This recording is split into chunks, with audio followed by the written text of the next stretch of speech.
अस्सलाम वालेकुम गाइस, कैसे हैं आप सब। उम्मीद करता हूँ खैरियत से होंगे। आप देख रहे हैं मैथमेटिक्स मेड इजी। हम अपनी एक्सरसाइज 2.6 क्वेश्चन नंबर 5 कर रहे थे और इसका पार्ट 4 अभी हमने इस वीडियो में देखना है। बिल्कुल पार्ट 3 की तरह ये भी पार्ट है। इसमें भी हमने सबसे पहले क्या करना है कि इस डिनोमिनेटर के, चूँकि ये z की वैल्यू फ्रैक्शन में दी हुई है, इसको सिंप्लीफाई करना है सबसे पहले। और ये जो डिनोमिनेटर है हमारे पास, इसका कॉन्जुगेट लेके ऊपर और नीचे मल्टीप्लाई कर देंगे। यानी ये 4 - 3 अयोटा इसी तरह लिखा रहेगा, ओवर 2 + 4 अयोटा भी। ये पूरी वैल्यू मैंने इसी तरह उतार ली। इसका कॉन्जुगेट लेना है, वो क्या होगा, 2 - 4 अयोटा। अयोटा की वैल्यू का साइन चेंज कर दिया, इधर प्लस है तो इधर मैंने माइनस कर दिया, ओवर 2 - 4 अयोटा। तो मैंने क्या किया है इसके अंदर कि इस डिनोमिनेटर का कॉन्जुगेट लेके ऊपर और नीचे मल्टीप्लाई कर दिया। अब क्या करूँगा मैं, ऊपर वाली दो वैल्यूज़ को आपस में मल्टीप्लाई कर दूंगा। ये क्या था, 4 - 3 अयोटा मल्टीप्लाई हो रहा है 2 - 4 अयोटा से, ठीक है। और ये नीचे फिर उसी तरह से आप देखें 2 + 4 अयोटा और ये 2 - 4 अयोटा, यानी ये है a + b और ये है a - b। तो हमारे पास a + b और a - b जब आपस में मल्टीप्लाई हो रहे हो तो वो किसके बराबर होते हैं, a² - b² के। तो इधर मैं ये वाला फार्मूला लगा दूंगा। तो a की वैल्यू है मेरे पास 2, तो 2 का स्क्वायर, माइनस फार्मूले के मुताबिक b की वैल्यू है मेरे पास 4 अयोटा, तो ये बन जाएगा 4 अयोटा का स्क्वायर। अब ये ऊपर वाली वैल्यूज़ को आपस में मल्टीप्लाई करता हूँ, तो इधर से सिर्फ लिया 4 और इस पूरी वैल्यू से मल्टीप्लाई कर दिया, वो थी 2 - 4 अयोटा। इधर से लिया मैंने -3 अयोटा, इसको मैंने मल्टीप्लाई कर दिया इस 2 - 4 अयोटा के साथ, ठीक है। बिल्कुल मल्टीप्लाई किया, इधर की पहली वाली वैल्यू ली, इस पूरी से मल्टीप्लाई कर दिया, फिर इधर दूसरी वाली वैल्यू ली -3 अयोटा, इस पूरी से मैंने इसको मल्टीप्लाई कर दिया।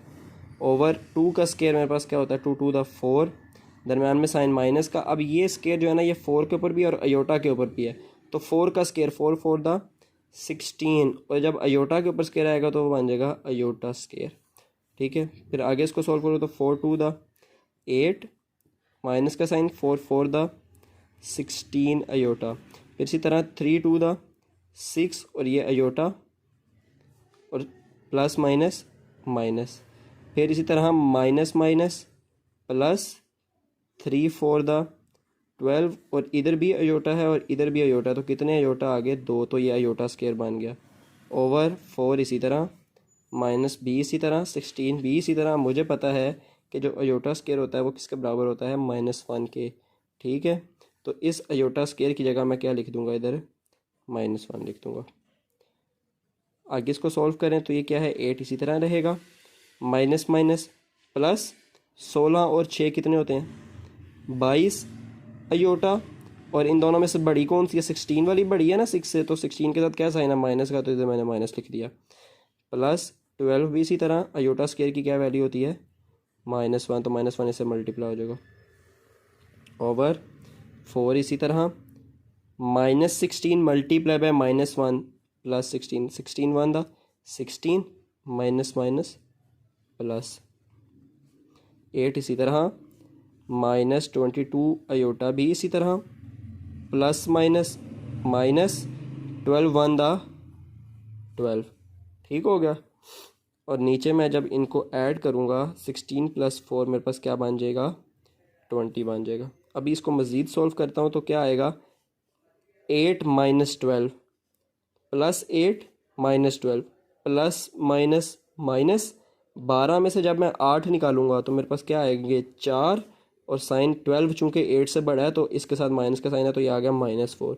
और ये चूँकि -22 अयोटा अकेली वैल्यू, अब ये इसी तरह लिखी रहेगी, -22 अयोटा, ओवर आ जाएगा 20। अब आप ये देखें कि जो 20 है ये इस -4 से भी डिवाइड हो रहा है और इस -22 अयोटा से भी डिवाइड हो रहा है। तो मैं इसको किस फॉर्म में लिख लूँगा, इस तरह लिख लूँगा कि -4/20 -22/20 साथ अयोटा, ठीक है। अब आप इधर देखें कि ये 4 × 1 = 4 और 4 × 5 = 20, और इधर 2 × 11 = 22, 2 × 10 = 20। तो मेरे पास ये सिंपलीफाई होकर क्या बन गई इक्वेशन, इधर बन जाएगा -1/5 और इधर मेरे पास क्या बन जाएगा, -11/10 अयोटा, ठीक है। अब ये मेरे पास आगे वैल्यू बिल्कुल सिंपलीफाई हो गई। अब मैंने बाकी सारा क्वेश्चन इस वैल्यू पे आगे सॉल्व करना है। तो ये सिंपलीफाई होकर वैल्यू आई -1/5 -11/10 अयोटा। अब इस पे जब सबसे पहले जेड बार फाइंड करूंगा तो जेड बार का क्या मतलब होता है कि मैंने किसका साइन चेंज करना है, अयोटा वाली वैल्यू का। तो अयोटा वाली वैल्यू तो ये है 11/10 अयोटा, तो इसके साथ माइनस का साइन है, मैं क्या लगा दूंगा, प्लस। तो ये क्या बन गया, -11/10 अयोटा था प्लस 11/10 अयोटा बन गया।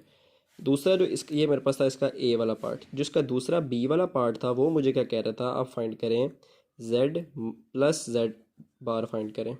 तो जेड की वैल्यू क्या है मेरे पास, ये -1/5 -11/10 अयोटा, यही थी ना। दरम्यान में साइन किसका है, प्लस का, और जेड बार की मेरे पास क्या वैल्यू है, -1/5 प्लस 11/10 अयोटा। ठीक हो गया। अब इसको जब सॉल्व करूँ तो क्या बनेगा, -1/5 इसी तरह, -11/10 अयोटा भी इसी तरह, फिर प्लस माइनस -1/5 इसी तरह, प्लस प्लस प्लस 11/10 अयोटा। अब ये देखें, ये है -11/10 अयोटा और ये है +11/, दोनों वैल्यू सेम है, एक के साथ माइनस एक के साथ प्लस, तो ये आपस में कट जाएंगी। कुछ मुश्किल नहीं इन सवालों में, बिल्कुल सिंपल, आपने कटिंग करी जानी है, उनको सॉल्व करी जाना है। ये क्या है, -1/5, ये भी क्या है, -1/5। अब इनको सॉल्व कर लेते हैं, डिनोमिनेटर सेम है ना, तो एक दफ़ा 5 लिख लिया, डिनोमिनेटर सेम था तो एक दफ़ा 5 लिख लिया।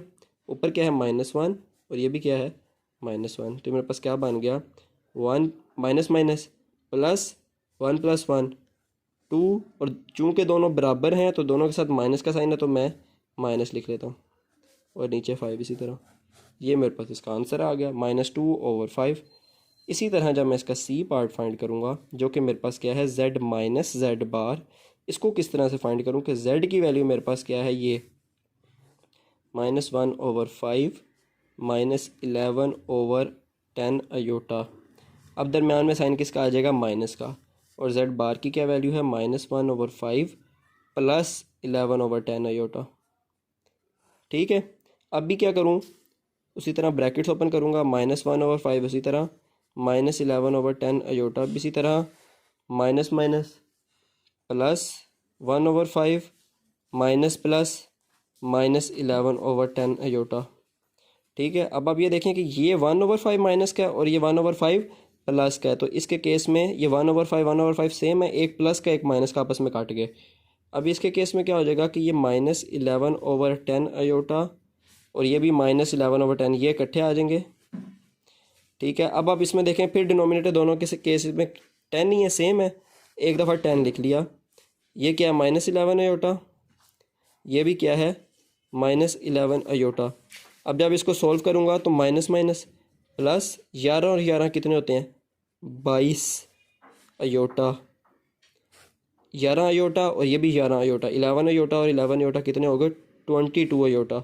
और दोनों के साथ चूँकि माइनस का साइन है तो मैंने एक दफ़ा माइनस का साइन लिख दिया, ओवर 10 आ गया मेरे पास। ठीक है। अभी अगर मैं इसको आगे फर्दर भी सॉल्व करना चाहूँ, मैं इसको कर सकता हूँ कैसे, कि 2 11 * 22 2 5 * 10। ठीक है। मैं इसको मज़ीद भी कर सकता हूँ, पर मैं इसको इस क्वेश्चन को यहीं तक रहने देता हूँ, -22/10 अयोटा तक ही इसको रहने देता हूँ। अगर आप इसको मज़ीद आगे काट के सॉल्व करना चाहें आप कर सकते हैं। ठीक है। अच्छा, फिर आगे इसका मज़ीद अगला इसका जो डी वाला पार्ट है वो सॉल्व करते हैं। तो इसके अंदर हमने z और z बार को मल्टीप्लाई करना है। तो z क्या थी मेरे पास, -1/5 -11/10 अयोटा। अभी इसको किसके साथ मल्टीप्लाई करना है, -1/5 प्लस 11/10 अयोटा के साथ। ठीक है। जब इसको मल्टीप्लाई करूँगा तो किस तरह, अब आप ये देखें, ये है a - b और ये है a + b। तो हमें पता है, क्या पता है हमें, कि जो होता है a + b और a - b, ये किसके बराबर होते हैं हमारे पास, a² - b² के। तो यही करूँगा मैं, a² ले लेता हूँ, वो क्या आ जाएगा, -1/5 का स्क्वायर, दरम्यान में किसका साइन आएगा, माइनस का, और b की क्या वैल्यू है मेरे पास, 11/10 अयोटा, इसके ऊपर भी क्या आ गया, स्क्वायर। अब जब इसका स्क्वायर लूँगा तो 1 का स्क्वायर क्या होता है, 1, और माइनस का स्क्वायर होगा माइनस मल्टीप्लाई बाय माइनस, तो माइनस माइनस प्लस। 5 का स्क्वायर क्या हो जाएगा, 5 5 5 दा 25, ये आ गया 1/25। दरम्यान में साइन किसका रहेगा, माइनस का रहेगा। 11 का स्क्वायर 11 11 दा 21 ओवर 10 10 द 100, ठीक है। और अयोटा का स्केयर क्या बन जाएगा मेरे पास, अयोटा स्केयर। अब आप देखें ये बनेगा 1/25 माइनस 121 ओवर 100, और अयोटा स्केयर की वैल्यू मेरे पास क्या होती है, -1।